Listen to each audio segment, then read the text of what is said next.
టాటా ఏసీకి engine oil, gear oil మార్చడానికి వచ్చానండి. అది కనపడుతుంది కదా, ఒకటేమో 3 లీటర్లు, మూడేమో లీటర్లు. దాదాపుగా ఒక టాటా ఏసీకి వచ్చేసరికి 8 నుంచి 10,000 కిలోమీటర్లు తిరిగినప్పుడు ఇంజిన్ ఆయిల్, గేర్ ఆయిల్ మార్చాలి. కానీ మన బండికి వచ్చేసరికి 6 నుంచి 8 లోపు మార్చేస్తున్నాను. ఎందుకంటే ఇంజిన్ అవన్నీ బాగుంటాయని. ఫిల్టర్లు కూడా తీసుకొచ్చాను, చూస్తున్నారు కదా మీరు. అయ్యే అనమాట ఫిల్టర్లు. ఆల్రెడీ ఇంజిన్ ఆయిల్ ఫిల్టర్లు మార్చేశాడు, ఏమో గేర్ ఆయిల్ ఫిల్టర్లు అన్నీ మారుస్తున్నాడు. ఒక పక్కనేమో ఇంకో వ్యక్తి ఏమో ఇంజిన్ ఆయిల్ చెక్ చేస్తున్నాడు. డోర్ చూపిస్తాను చూడండి. డోర్ తీసి ఒక వ్యక్తి ఇంజిన్ ఆయిల్ చెక్ చేస్తున్నాడు. బండి మొత్తం ఫుల్ కండిషన్లోనే ఉంది, అయినా కానీ ఇంజిన్ ఎప్పటికప్పుడు నీట్గా ఉంచి చెక్ చేస్తూ ఉంటాను అనమాట. బండి ఎప్పుడైనా సరే నీట్గా మెయింటైన్ చేయాలి, ఎందుకంటే దాని మీద ఆధారపడి ఉన్నాం కాబట్టి మనం. బండి కూడా ఓవరాల్గా చూపిస్తా చూడండి, ఎదురు నుంచి కూడా. బండి మొత్తం కూడా ఫుల్ కండిషన్లో ఉందన్నమాట, ఎటువంటి ఇబ్బంది లేదు. చూస్తున్నారు కదా బండిని.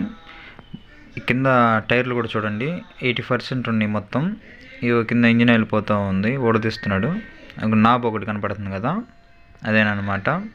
బండికి వీల్స్ కానీ ఎక్కడ కూడా రస్ట్ రావటం కానీ మొత్తం ఫుల్ కండిషన్లో ఉండిద్ది అనమాట. కట్లకి మాత్రం కొంచెం తెలిసిందే కదా, మట్టిలో బురదలో పోతూ ఉంటాము, అందుకని కొంచెం ఇబ్బంది అయిందను. అదే కొంచెం తుప్పు వచ్చింది. Please do subscribe USK driver YouTube channel.